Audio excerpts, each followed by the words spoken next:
We've been touting him for the last day or so. It's my cousin Martin Collins. What's going on, Marty? How are you? Hey, what's going on, Jay? How am I? A little tired. When you're in that arena, when you're watching and rooting for Rory, it was emotional. It was draining.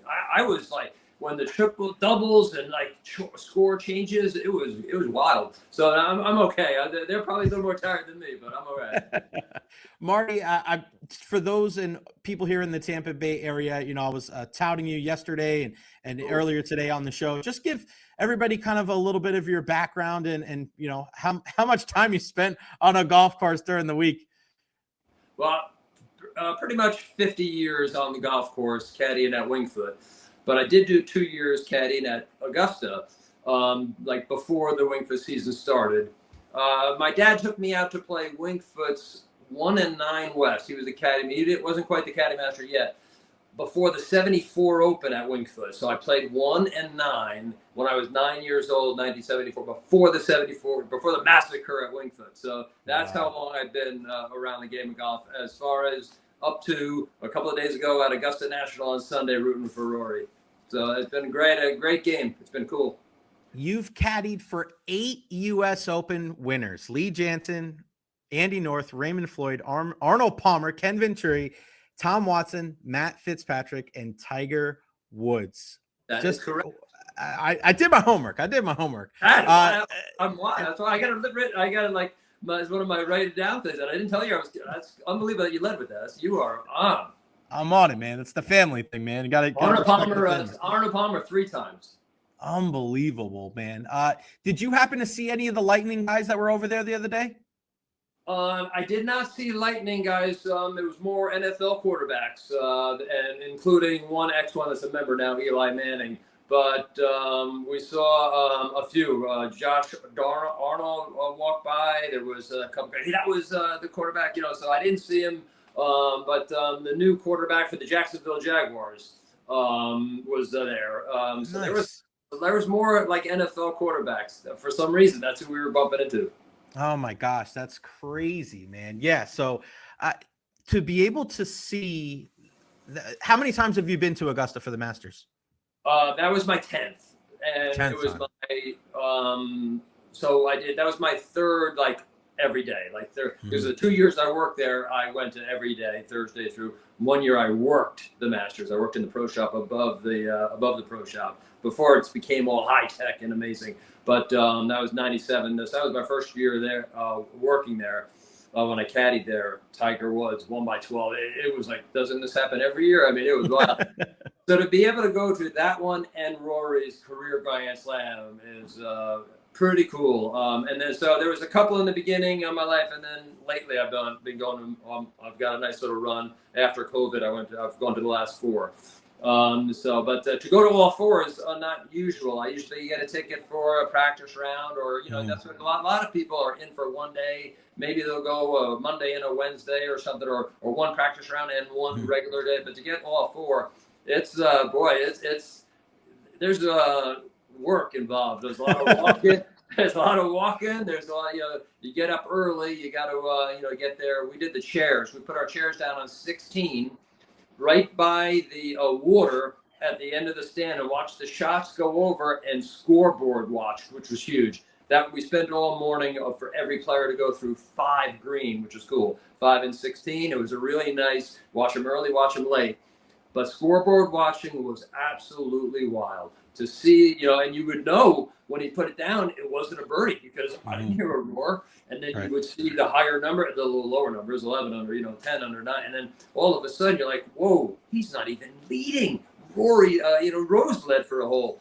And I mean, it was electric, and there was oohs and ahs. There was scoreboard watching moans. You'd be like, that wasn't a birdie or a bogey. That was another scoreboard when the kid changes, or the man or woman changes the board and puts the different number on. So, but then when they got to 16, I saw Rory's shot land and run towards the hole on 15, and then I saw a beautiful shot on 16. Yeah. But he missed the putt on 15, and he missed the putt on 16. But the cool thing was when we were on 3 in an earlier round, the Masters app is the greatest thing in the world. It's the greatest app in the world.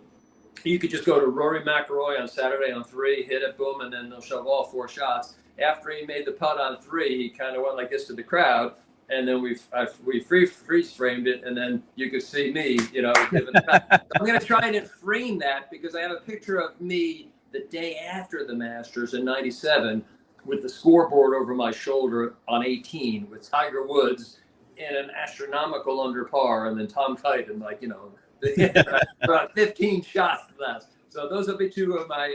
I'll try to get those photos.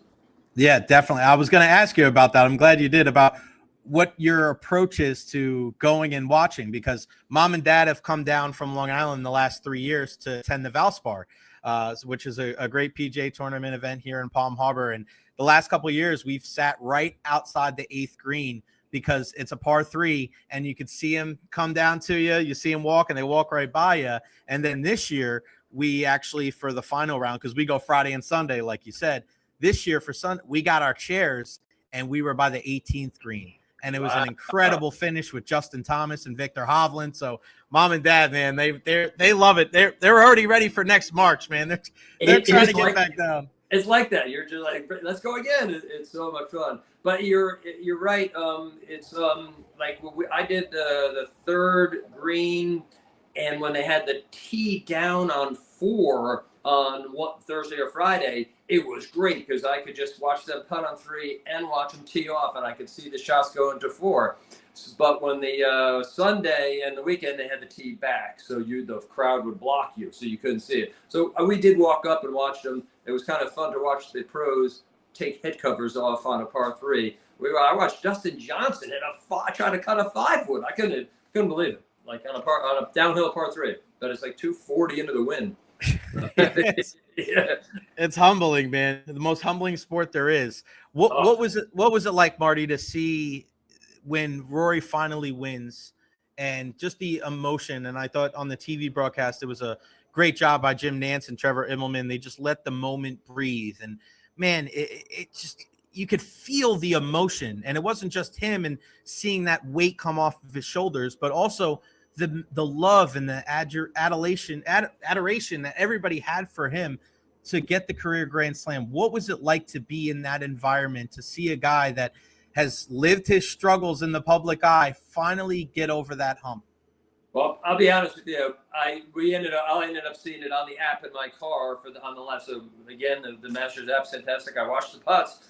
But after 16, and when he played 16 and walked up to 17, got the chairs together, start walking up, hit the bathroom, which we were lucky to get that. And then we walk up, and there's the whole world is up there, up on the tee. Some people were going all the way right down to 10, thinking that was the playoff hole. Some were going to 16, but it was like 10, 15 deep everywhere. And then we walked up the hill to the green on 18, and I'm telling you what, it was like people were lined up. That crowd overhead shot is incredible. It is so. You'd have to be there all day waiting to see, I think. So we did it a great way, but it was you get to root for him when he's in front of you, like on 16. We gave him a big ovation when he walked across the water on 16. That's where I was when they start walking across the water. He was pretty serious. Like every other player kind of waved, and he's it was in the middle. I don't know how he birdied the 73rd hole. After what he went through emotionally and what he did, I mean, it was incredible. Yeah, I mean, it was one of the most memorable moments, I think, in the last 25 years in sports, just because of how emotional it was. We've been so lucky the last couple of weeks. I've said that, we saw Alexander Ovechkin break the goal record. We've seen Rory. Cool.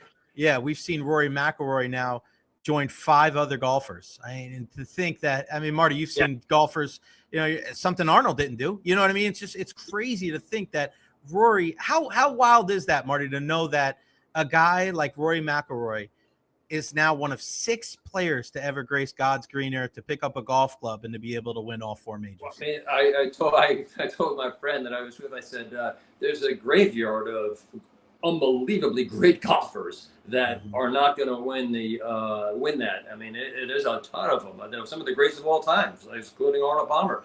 I know it was match play some of the years when he played a different type of tournament, but it's a hard thing. You have to play different games.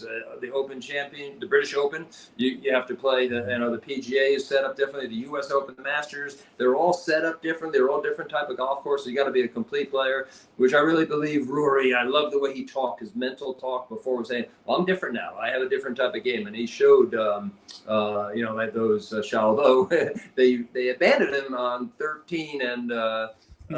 An 72nd hole, the wedges, but it came back and hit the good one on 73rd. But that doesn't mean he didn't work on him and brought him to that spot. And he was fantastic. And I just didn't want to go through a year of him not having won that. It would have been pretty.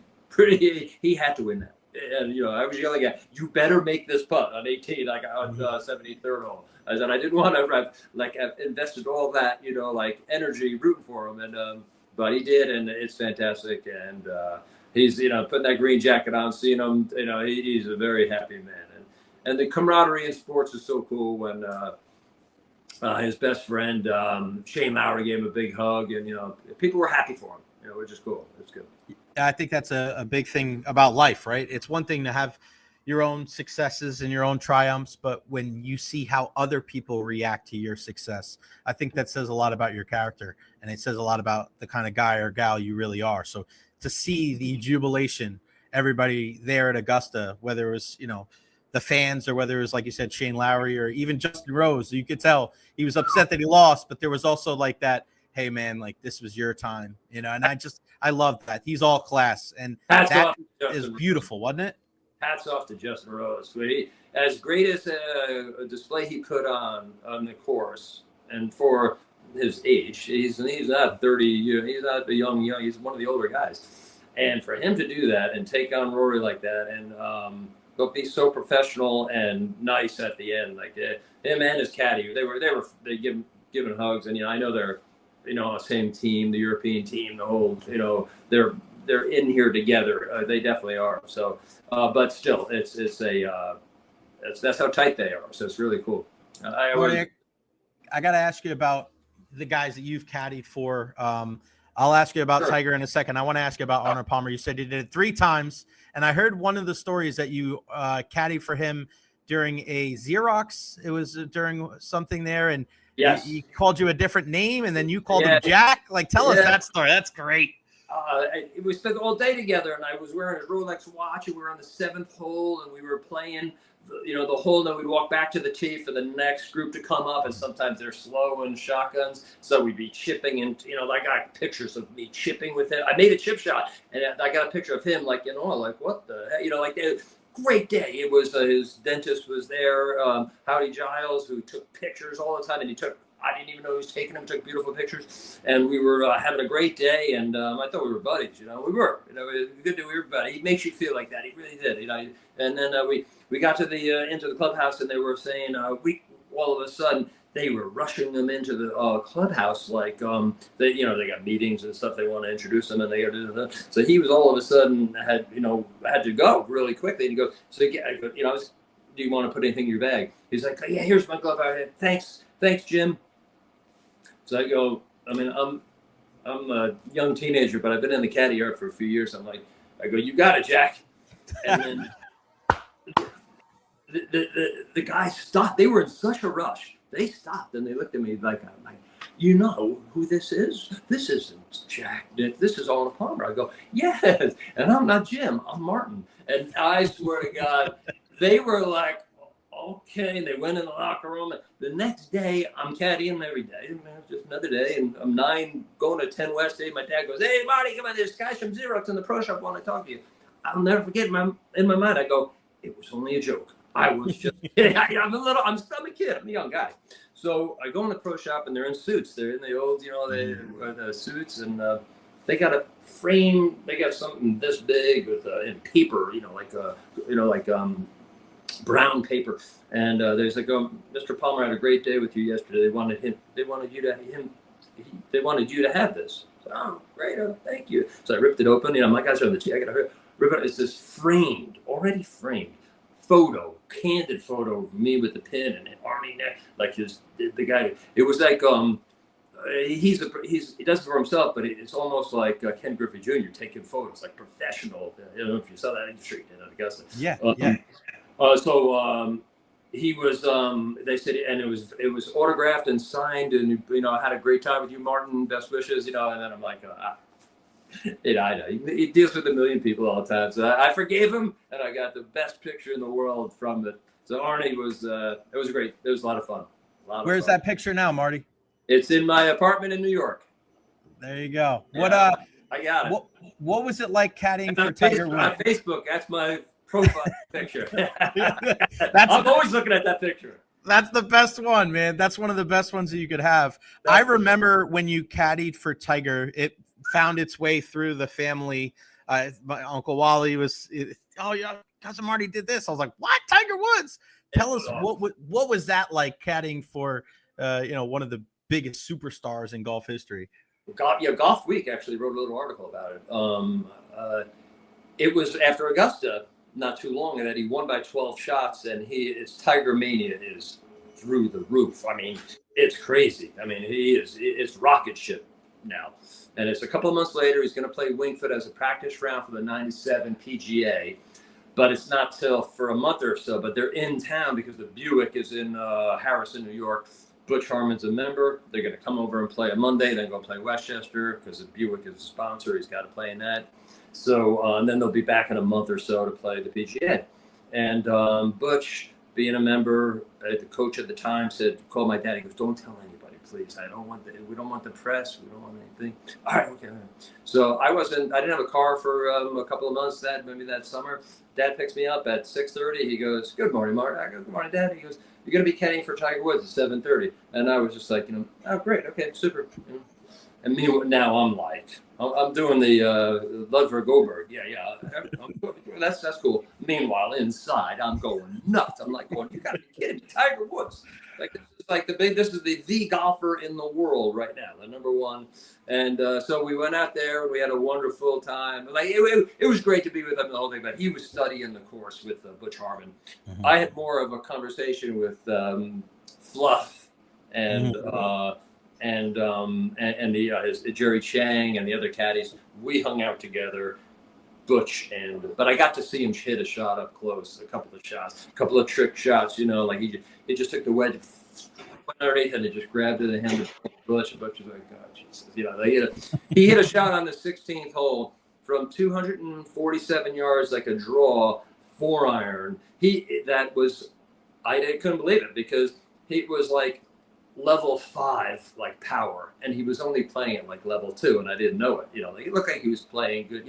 Like this guy isn't that long. He's not, they got reserve stuff that he had reserves upon reserves upon reserves, and I was like, oh my God, he's gonna. I was just what's called backtrolling. Butch will talk to him. I was like, he's gonna tell him there's a bunker in front of 16 you don't want to be in. Although I'm in Pinehurst right now, and DeChambeau didn't have much trouble with that one on number 2, but that's a different story. But he goes, he hits it and it carries onto the green. I was like, wow, that was different from anything I'd ever seen. But you got a couple of seconds? Yeah, go ahead. Fluff played with him, and he was a couple of holes late. They got to go. They're playing. So then he comes up on a card on the 12th hole. Fluff is his caddy at the time. And Fluff, the first thing he gets the card, he goes, where's Martin Collins? Yeah, what's up, Fluff? I didn't really know him. He was like, your sister Terry says hello. I just had coffee with her and your brother-in-law, John. I'm like, what the hell's going on? So he was at the airport. It's a sad story. Fluff, the caddy for Squeaky, the caddy for Nick Price, had died. And the funeral was in Ohio, and he flew back to Westchester. That's why they were in town to play the Buick. And he couldn't find his keys to his car keys. He was a mess. He's like, oh. So my brother John Bannon knows him, and he knew him, and he's like, hey Fluff, what's going on? He says, he was at the airport because he was playing golf out in Ohio. Flew back and he's looking at him at the airport like, you okay? And he goes, yeah, I'm supposed to play Winged Foot tomorrow. I don't have my rental car keys. I'm all messed up. He's like, don't worry about it. My father-in-law is the caddy master there. We'll put you up for the night. Don't worry. So he stayed over my sister's house the night before, came up, and then I'm like, so I always kid around. This guy's got a million golf stories. I go, I got a better story for him. I kid around about this. And then I'm like, and then all of a sudden he was hosting one of the players that night. But anyway, watching Tiger hit his playing back then was incredible. He was incredible. Yeah, he is. And I am at Amalie Arena for the Lightning game. They got some stuff going on in the background. Before I let you go, Marty, I got to ask you if you could caddy for one player that you've already caddied for, if you could do it one more time, who would that be? And if you could caddy for a current player that you've never caddied for, who would it be? Oh, wow. Well, we'll go with players we talked about. Definitely Rory McIlroy would be. He'd be fun to caddy for, and especially now, one of the rare of all golfers to win all four majors, the career Grand Slam winner. So then I could say I caddy for multiple career Grand Slam winners. And current that I have already.